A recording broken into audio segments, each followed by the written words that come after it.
Fantastic. So can you guys believe this is our 6th webinar? I cannot believe it. I feel like we just started, right?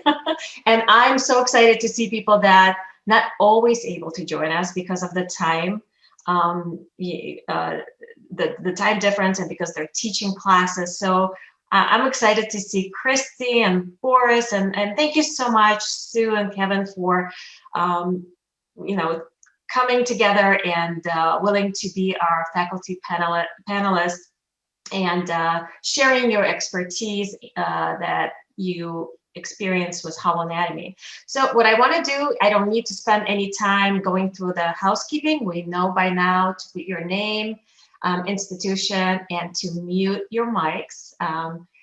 Since we all work from home and we all have dogs and kids and chatty neighbors or husbands and wives.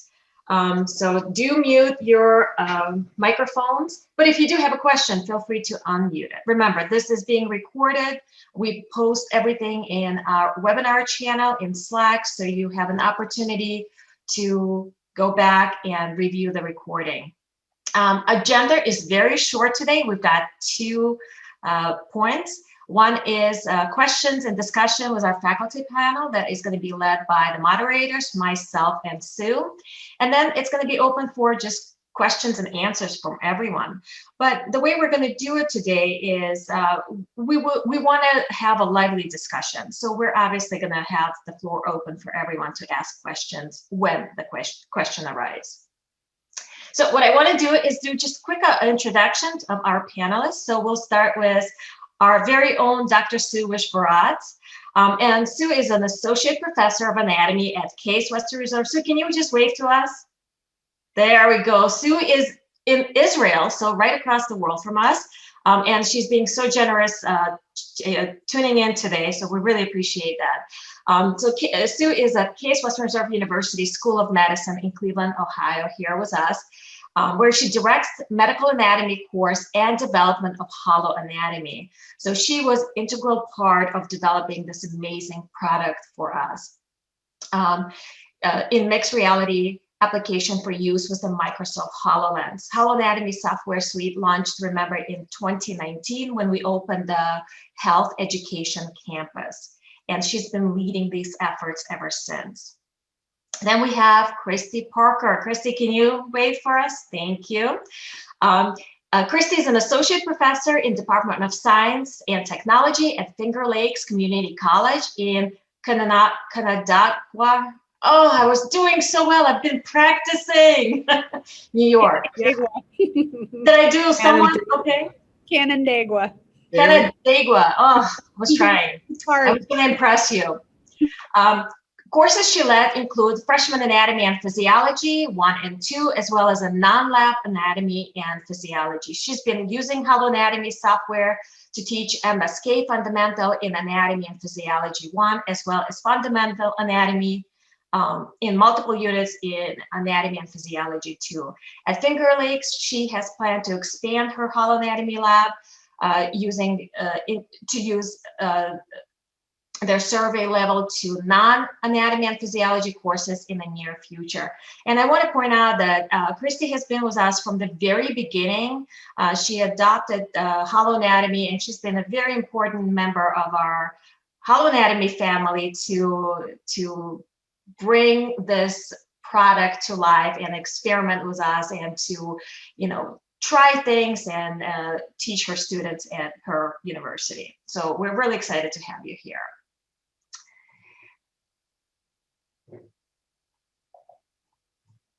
We have Dr. Kevin Conkler. Just FYI, Dr. Conkler is in Texas, and he may have electricity problems, so his video may be on and off. And if we lose him, do understand they are having a little bit of a electrical issue due to storm and weather. Dr. Conkler is the Executive Director of Simulation, Education, Innovation, and Research, and has a faculty position of professor for Texas Christian University and University of North Texas Health Science Center School of Medicine in Fort Worth, Texas. Previously to this appointment, Kevin worked for University of Maryland, School of Medicine within the Department of Surgery. Additionally, he served as a portfolio manager for the Department of Defense Joint Program Committee 1, where he actively managed the Advanced and Applied Research Program and funding to forward simulation and modeling innovation and research. Kevin received his medical degree from the Indiana University School of Medicine, accepted to general surgery residency program at Vanderbilt University, and obtained his master's science university. And we have Dr. Boris Bayanovsky. He was a physician in Bulgaria. He then moved to the US as a scientist and in time transitioned to a full-time teaching position. He has taught neuroanatomy, anatomy, physiology, and pathology. Dr. Bayanovsky is now an anatomy faculty at California Health Science University. Since he joined the CHSU in 2019, he has been developing the anatomy curriculum using HoloAnatomy Software suite. So thank you very much. And for those of you that have not been to Bulgaria, capital Sofia, it's an absolutely beautiful country. And I just wanted to share some of these gorgeous images. I feel like a tour guide, definitely visited. My mom has been there many times. I have not, but I certainly plan on visiting once COVID is over. So without further ado, I want to send a very, very big thank you to all of our panelists. It's a big honor to have them here and share their experience. What we want to do is just kind of talk about the 6 questions that we shared with our panelists. And dive in a little more into them. And the first question, Sue, why don't you help us answer this question? So what was your experience working with HoloAnatomy for the first time? And since you have led the initiative, you probably will have a lot to say. So there was no HoloAnatomy. When I started working with HoloLens at the first time, the university had this notion or decided that they were going to be using this piece of equipment, but there was no software. And being a traditional anatomist, and most of you who I've met know the story, I was given this HoloLens. I put it on my head. They showed me this esophagus that looked like a garden hose. I pulled it off and I said, this is crap. You know, this is good for kindergarten. It's not good for medical students. And I basically told them they could go to you-know-where. And I just basically stormed out of the room. Fortunately for me, Mark Griswold, who is our director, the director of the entire HoloLens project, is a visionary. And he was like, Sue, wait, just wait. Can we create one structure, and we'll do whatever we can to make it until it meets your approval. Now, some of you have used HoloAnatomy, have seen the diaphragm. My colleagues and I, because I brought my colleagues into this project, created that diaphragm. That was the very first thing we created. And it was like, all right, fine. It took forever. We created the respiratory diaphragm. And I said, okay, fine, we've done this. Now you're going to fail. And this whole thing was an enormous project. We started with the anatomy of the thorax because we were still thinking and teaching regionally. You know, I had fights with the artists. And so some of you have seen our interactive commons. I literally had my teaching assistants bringing real hearts into the interactive commons so that I could show the artists what I wanted and what we needed and stuff. And little by little, things became a lot better. And finally, I was sold when we created the pelvis and perineum, which in my opinion is so much easier to learn on than on a cadaver that I could no longer look back. We still use, we have a 2-week dissection boot camp. Maybe some of you know about our Garla curriculum, but HoloAnatomy has proven also through our research, and I hope to be partnering with some of you in the future, to be as good as, if not better than, cadaveric dissection for learning anatomy. There are things you can't learn on a hologram, like the notion of donation and anatomical variation. We're not there yet.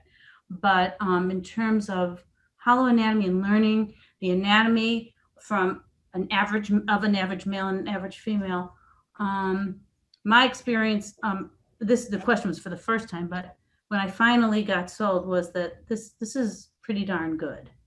And I've been doing this for real teaching anatomy for a really long time.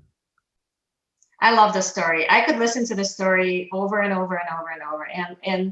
And I agree. I mean, the excitement that I see when we talk to our students, when we see it for the first time that they see holoanatomy, or the students that I presented to, or the faculty I presented to, it's unbelievable. This gaping mouth open and the eyes are like this big. It's so exciting to see that. Christy, same question to you. What was your experience working with holoanatomy for the very first time? So think back a couple years back, first time. So I'll do two parts. So my first exposure, because this is probably the most memorable. I mean, like probably all of us, we traveled to Cleveland at some point to experience this. And I literally, I'm not sure if I hugged you, Sue, or fist bumped it or something, but words cannot explain kind of the level of excitement that I found. And I think we share this. We're all here together for the same shared reason, but I almost couldn't sleep. So literally that night, I almost couldn't sleep. And so fast forwarding a couple of months, sharing this with my administration, obviously at that point we had a couple HoloLenses, but we did not certainly have holoanatomy. And so I was trying to sell something that I had only experienced for that brief period of time in Cleveland to my administration, which to their credit, saw the vision. And then fast forward again a couple months later as my own content developer in fall 18, my first use with it was largely intuitive. Like it was comfortable to me in that I've created content. And so the layout of the designer tool, I found easy to use. And then when you turn around and see something that, I mean, I'm at a community college and we do not have a cadaver lab. And so we're restricted to using plastic models and digital tools that are two-dimensional. So to be able to see that visualization is just utterly stunning. So for me, from a content developer perspective, it was very intuitive and easy to use when I started. There was certainly some things that you have to kind of get used to, but then having that thrilling, all of a sudden it's coming to life right in front of you. And then as an instructor, when I started actually holding classes for the first time, initially, yes, there is a learning curve for what does my room need to look like? What does my lighting need to look like? And my decorations, where do I need my students standing, right? So there's definitely a little bit of a learning curve there, but that now at this point, I think with the collaborative nature of this group, we have a pretty, I'd like to think we have a pretty good set of kind of onboarding steps to really bring those of you who are new users on board comfortably so that you can kind of take off and run with it the way that we have. Christy, and I really love what you just said, the collaborative feeling in group and onboarding. And that's really what I want people to feel, that you can. That's the reason why we created the Slack channel, is we want people to actively talk to each other, to actively ask, hey, I'm stuck. How do you create this content?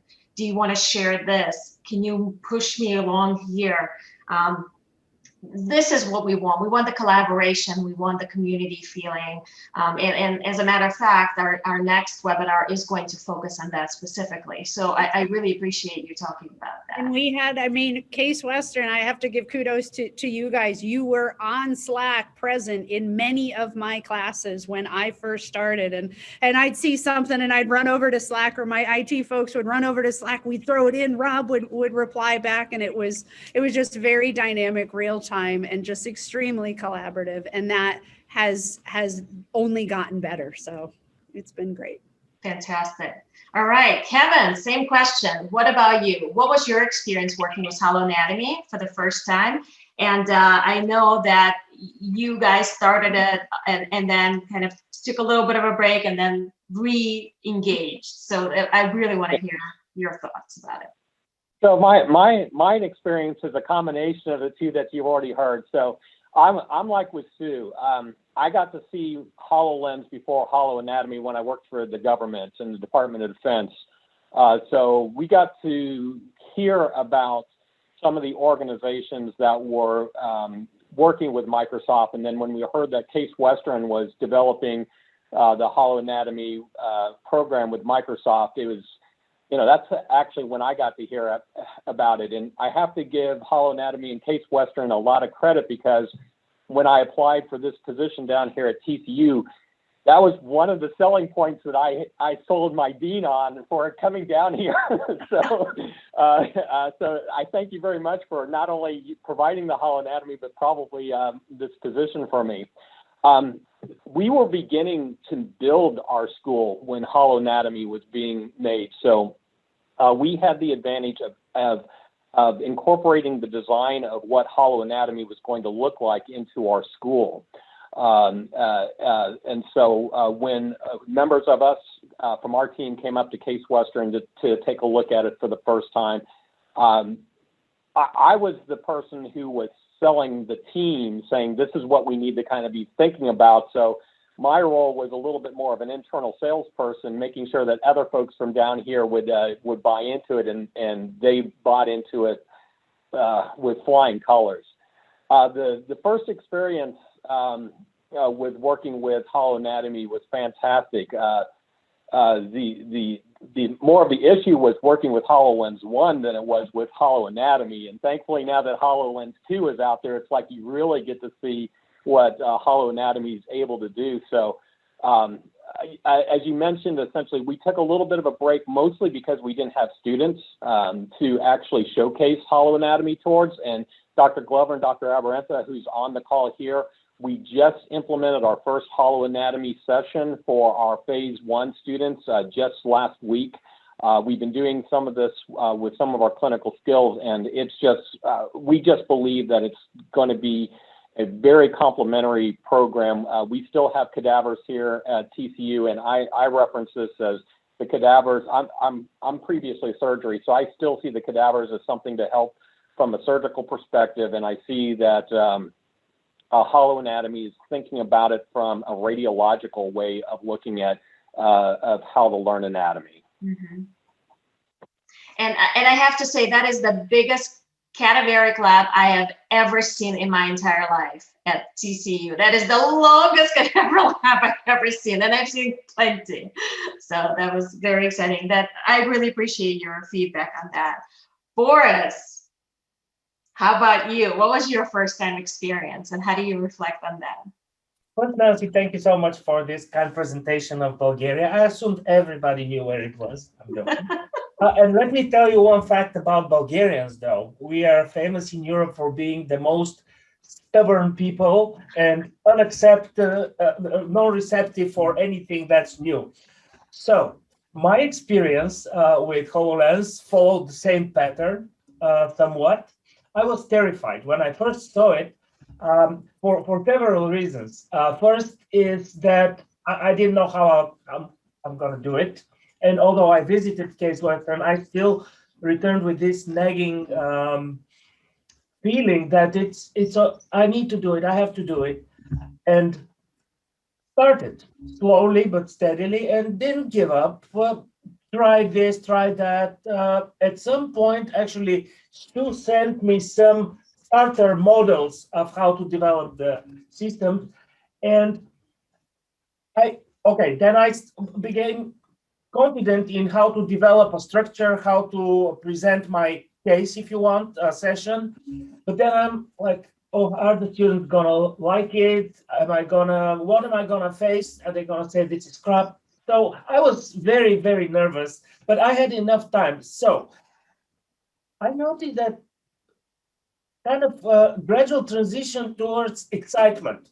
First thing I noticed, and that I want to state it here, is that previously I have had a lot of problems to show an image of a structure that I wanted to show, and especially a set of structures combined that I wanted to show. And HoloAnatomy gives you this freedom. Say you want to show innervation of the biceps brachii.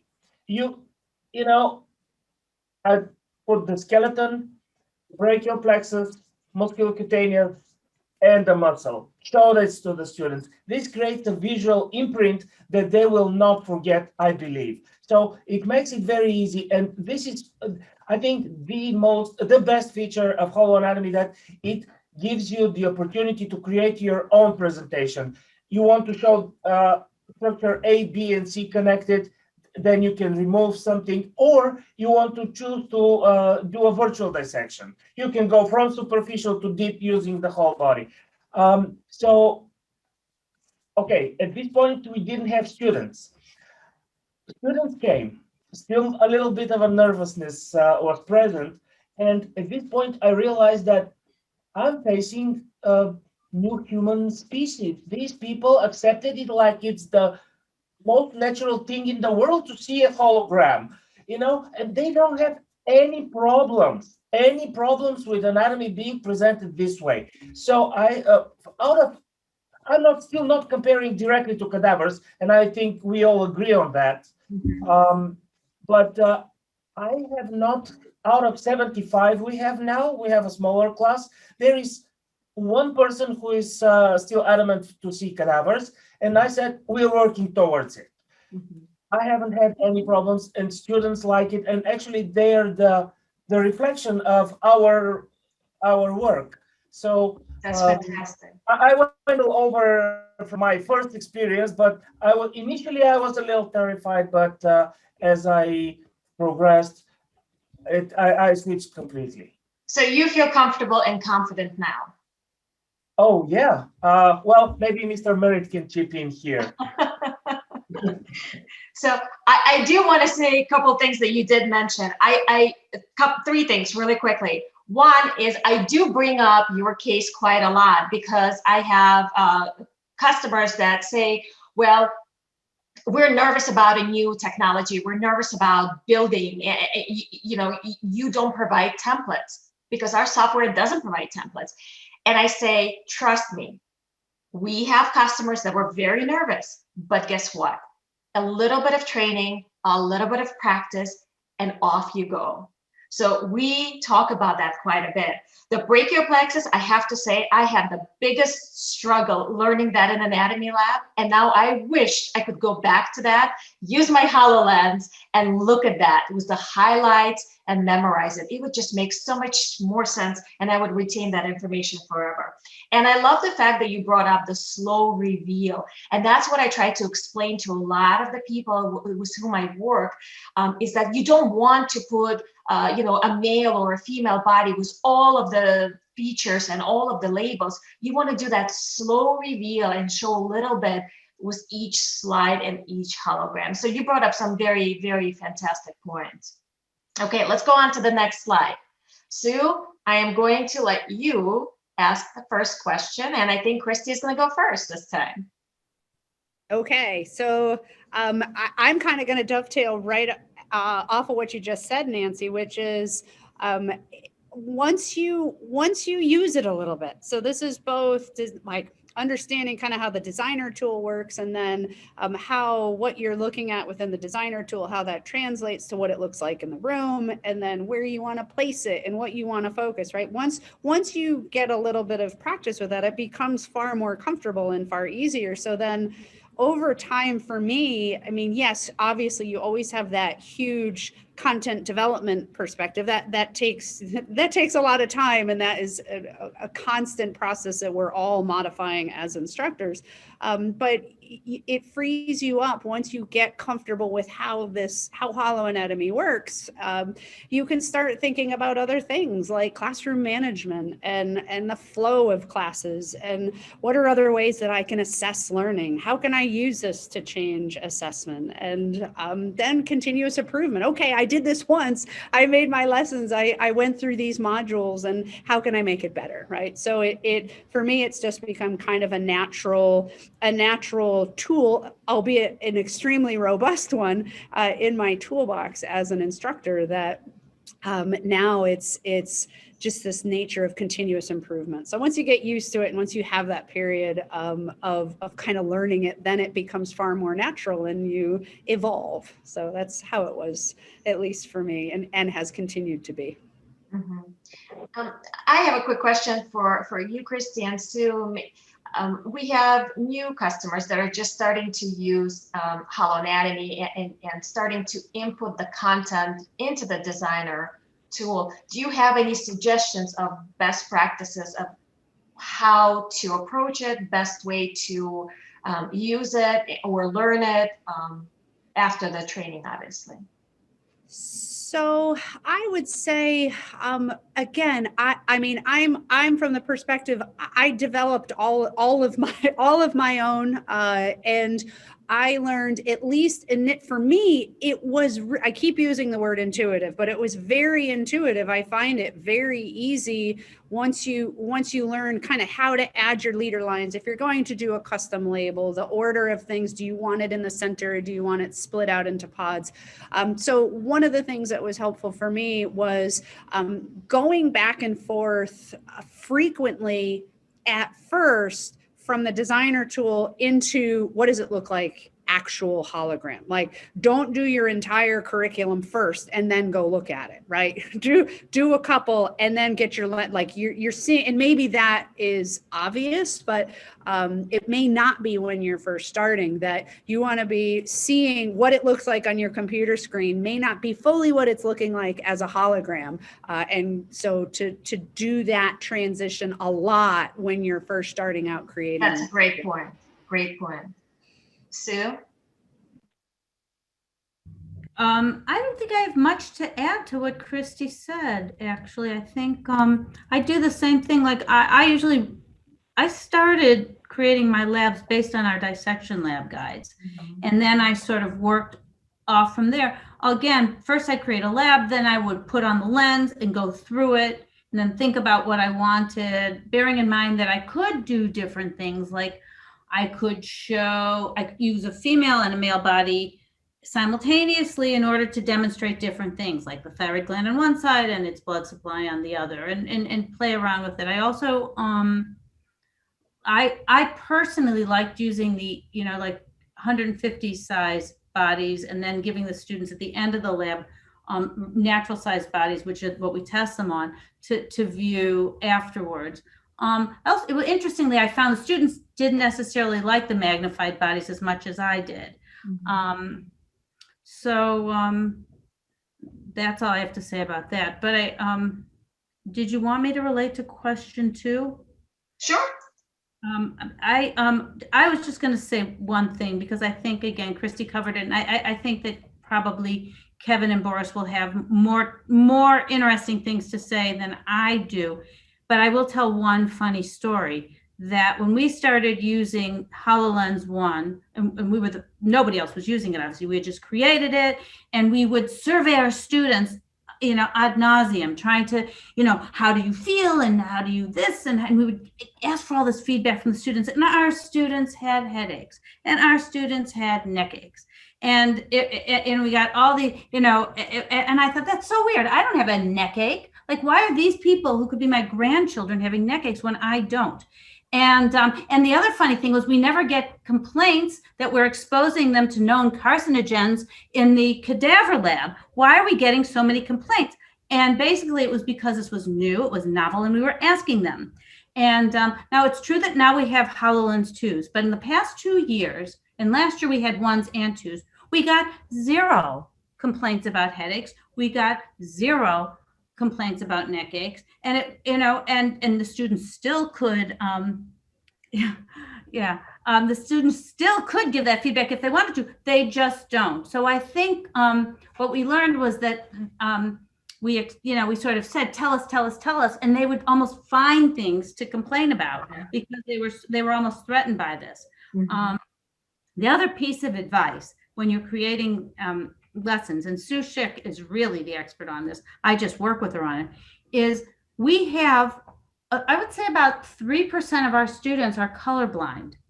And while we have a whole spectrum of colors that we can highlight with, we have actually, Sue has actually identified the colors that work best, particularly with our colorblind students. And every year now we know that we need to ask, if you're colorblind, come and tell us, and then we work with them. But typically we're finding this consistent pattern of what they like how to highlight an artery, how to highlight a vein, what colors work best on top, etc. So that's one little piece of advice more than how it's sort of like connecting to how our experience has changed. That is a great point. We do mention that at our webinars quite often. Kevin, do you want to tell us about how did you experience changes as you started using it more and more? Yeah. Because I know we started talking more and more and helping you guys on Slack and email. Yeah, no, thank you very much. I think the two items that I would have in addition is, since as you stated, Nancy, we do have a very large cadaver lab, and so I think what we're trying to experience is how do we leverage HoloAnatomy versus the access to the cadaveric lab that we already have. So what can HoloAnatomy do much better than we can in cadaveric? So for example, with the renals we just did here, anything that could be a virtual space or a potential space, we're finding that HoloAnatomy is definitely much better because it's so hard to find those potential spaces in a cadaveric specimen. The other thing that we've been doing more is we've been inserting HoloAnatomy into our clinical skills. So as a potential reference when they're learning their surface anatomy and their anatomical landmarks. So for example, when we were doing a clinical skills portion where we inserted ultrasound, cardiac ultrasound, we actually took the HoloAnatomy and we made the ultrasound slices for what we were anticipating the students to view when they put the cardiac probe onto the standardized patient's heart.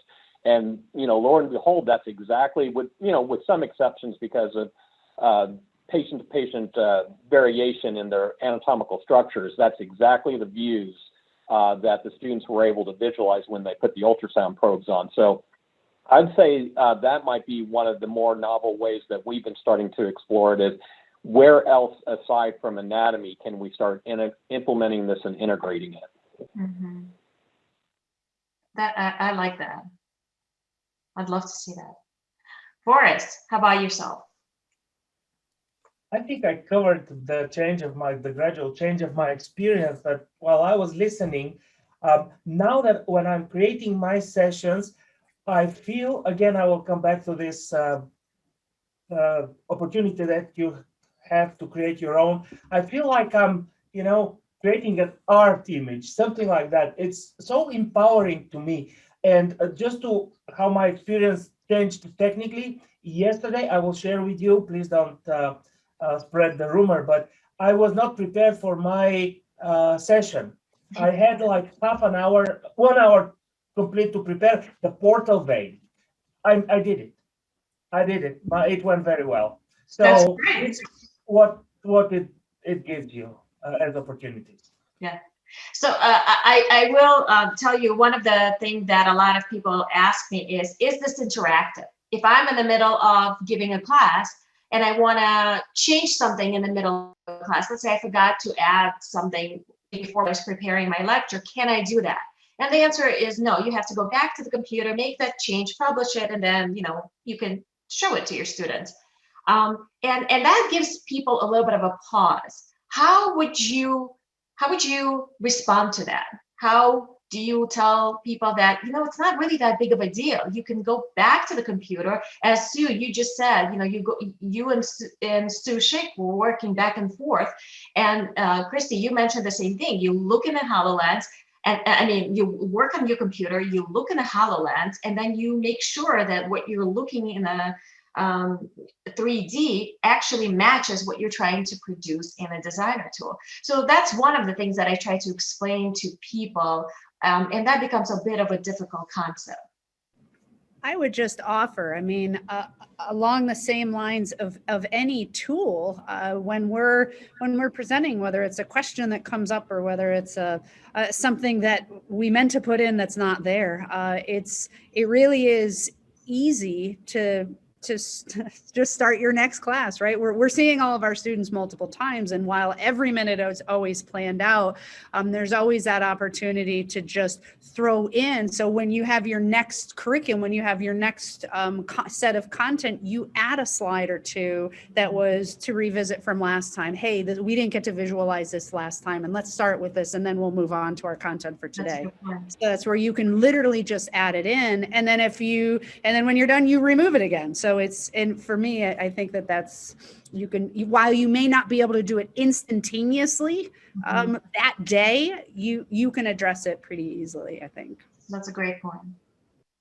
What were some of the challenges and successes you experienced as you created content with the designer tool? I can share just in that, and maybe this was just sort of the early, me being in the early days, but I created a lot of I do create a lot of custom labels. And initially I found it challenging to place the dots and the lines heading out exactly the way I wanted them. But then we learned tricks. So if there are lots of structures that are in your field of view and you're trying to place a specific leader line and it's not showing up, or it's going through the structure that you want it to be on, or it's in front of when you go to see it in Lens, that you can strip away all of the neighboring structures, place your line, and then put all of your surrounding structures back. So tricks like that, I think, address sort of some of the struggles I had early on. And then on the success side of things, just being able to have that sort of aha moment when I realized that something that I had been teaching and visualized and seen, and again, not having a cadaver in front of me ever, that being able to realize, oh my gosh, when I actually was possibly not visualizing something to the full extent that it actually exists in the human body, that is extremely rewarding. And for me, I have to point to the circle of Willis. That was what it was for me, to be able to see that and have that aha moment. So kind of a little bit of challenge from the leader line perspective, but then success from the, oh my gosh, wow. Well, Christy, your feedback was instrumental in us creating that rotation slider. Huge. So Huge. So we really appreciate all of the feedback that you've given us. So that's nice. Thank you. Kevin, do you have any extra comments? Yeah, I would say some of the initial challenges, and you and Sue really helped us with this. Less can definitely be more, I think, was one of the bigger ones. I think I was a little too ambitious on having so much of the model be displayed. And so we had to, really work on what anatomy do we really want to have visualized. So I think that was probably one of the bigger challenges for me initially. And I think the team, Dr. Glover and Dr. Abarenza, has done a much better job of that. I kind of want to put more in there, and they say, no, we got to take things out. So I think that's been good. And I think one of the successes, in addition to the labeling, I do agree with the labeling. We've been trying to take advantage of those 2D images that are in the background substantially. So, like for example, we'll insert radiological images so that we can do a comparison and contrast of the 3D model with what the students might see from a radiological perspective. Or we still will take the proverbial netter images out and have that as a reference to the 3D model. So we're constantly kind of going back and forth between what the 3D model is versus kind of what you might consider a little bit more of a traditional 2D approach to how anatomy has been taught. Anything that you feel that really didn't go well for you at all, and you've learned a lesson and that you want to share, and whether it's don't do it differently, or, is there anything that you've experienced that you would want others? Yeah, go ahead, Boris. It's a funny story. I wanted to impress my bosses prior to the student game. But for some reason, I needed to project it on a screen through my headset. And because I didn't, oh no, or we had COCA visitations, and it's something important. And I was projecting on a large screen, and then they come to me, and I thought I did a very good job, but they came to me and said, why was it moving so much? I didn't realize that every movement of my head was on the screen, like shaking like this. So if you want to present on a separate screen, please make sure your head is steady. Other people will have no idea if they look at you. So that was funny. That's a great point, because I actually have a lot of people that say, you know what, we don't have the funds to buy 50 or 100 HoloLenses, but we need that many. And can we produce the images on a whiteboard, on a screen, or send it out to all the people? You can. Boris did. You can do it, but it won't be good. Because even if you're going to try to keep your head still, you're still shaking a little bit. And I tell you, when Sue and I give presentations, we try so hard, but I feel like I still make people very sick. So that's a great point. Excellent point. I do want to get to this question really quickly, and we don't have a lot of time, but this is a great question. Is Sue, maybe we'll start with you. Is there anything that you would like to research regarding the HoloAnatomy, and have you conduct? I mean, we know you've conducted a lot of research, but is there anything that you would be interested to research in the near future? I think what we need to do is just see if we can duplicate our findings elsewhere. You know, not all students are the same. You know, it's like, I would like to see, for example, with Christy, you know, I mean, I'm working with medical students, she's working with community college students. It's a whole different population. You know, just because are these findings generalizable? I think that's really the question. And that brings me to another point. I mean, there's so many of us. I mean, there's 20, 25, 17, I don't know how many people joined the webinar today, but a lot of them are going to be watching the recording later. But I do get the question, how do we partner? How do we do the research together? How do we advise people to do that? How do we start that?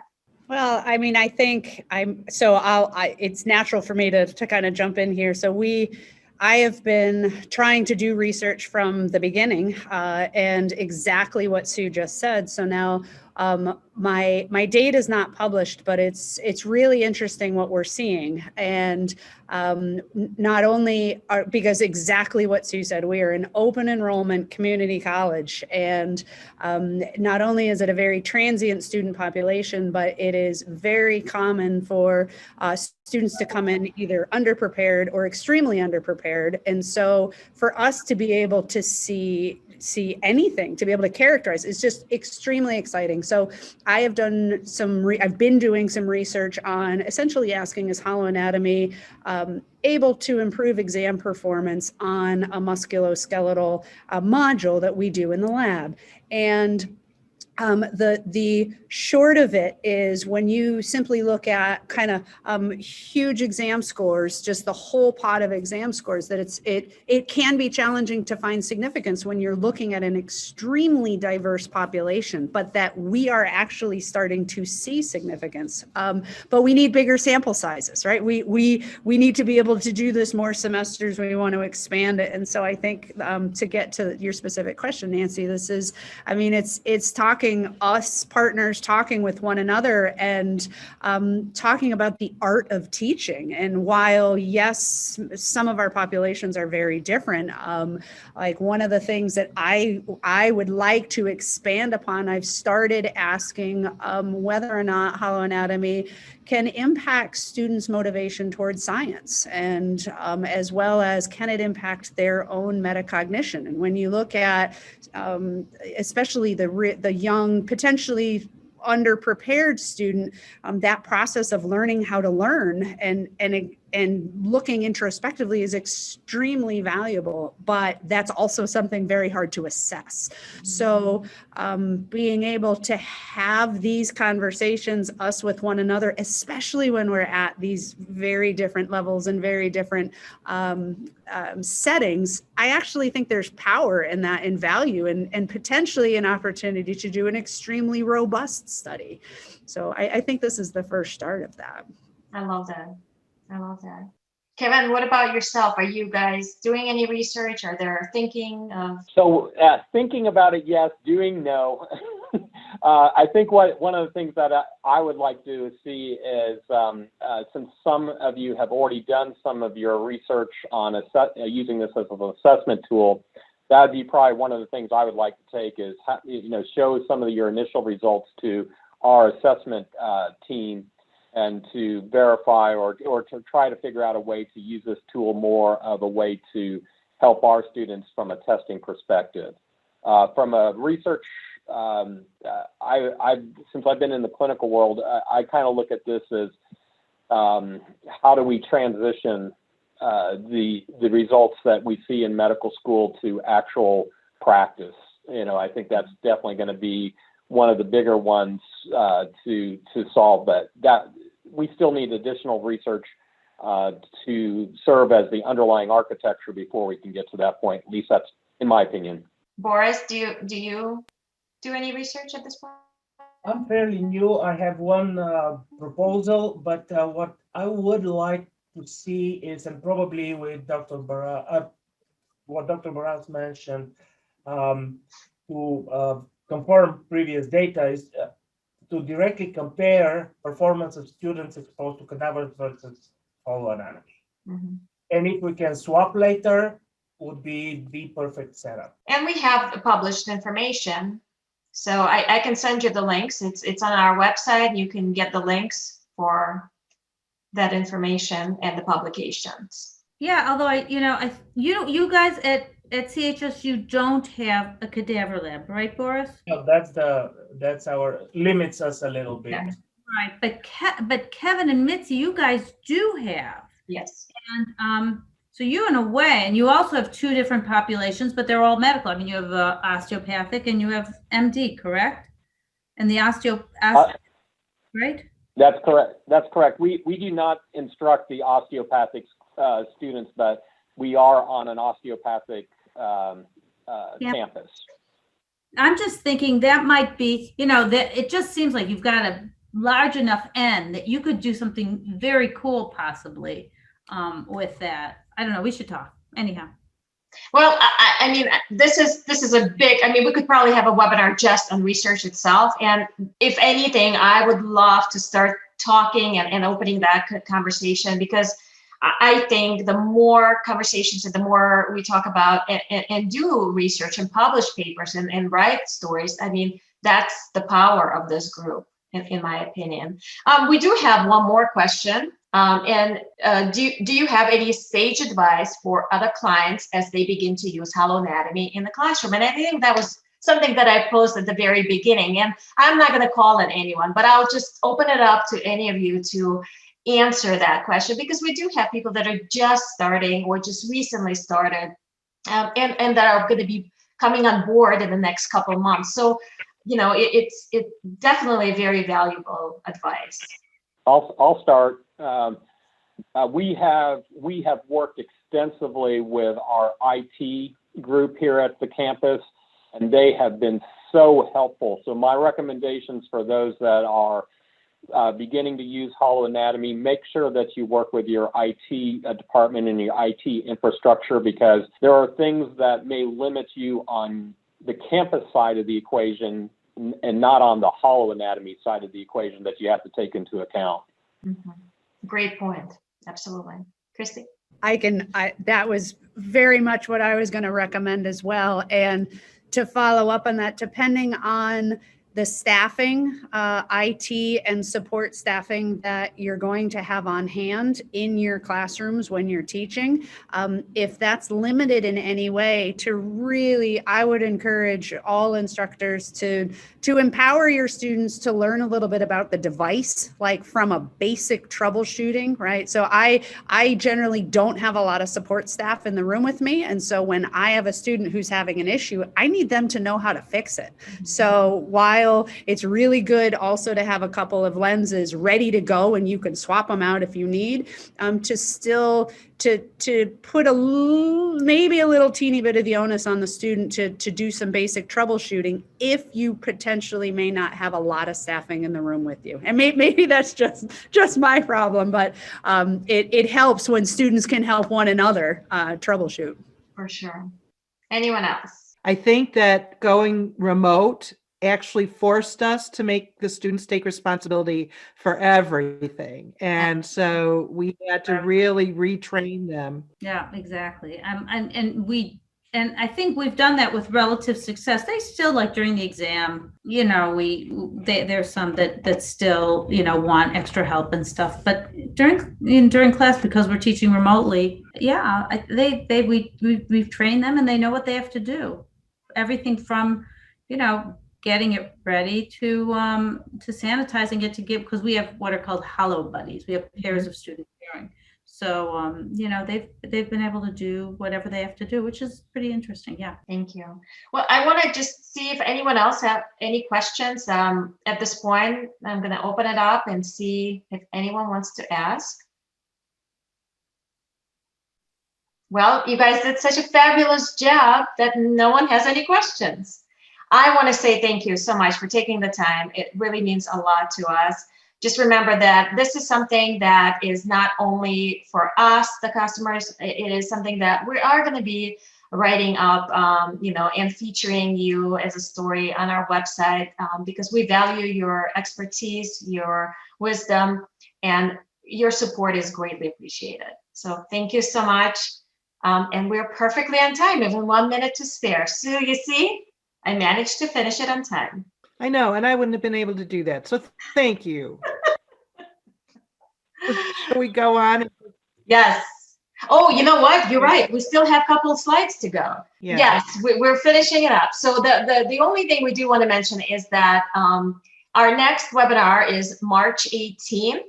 And what we want to do is just focus a little more about Slack. You know, we put a lot of information in Slack, but we want to focus on how can we use it more and to the benefit of promoting communication, collaboration, and community engagement. And that's what Sue and I will be focusing for next webinar. And our April webinar is scheduled for April 15th, Tax Day. I don't know if it's going to be moving, but that's what it is, the big day. And we're going to talk about streaming your deployment. And Thayer from CHSU is going to lead that webinar. It is going to be in partnership with Case Western Reserve University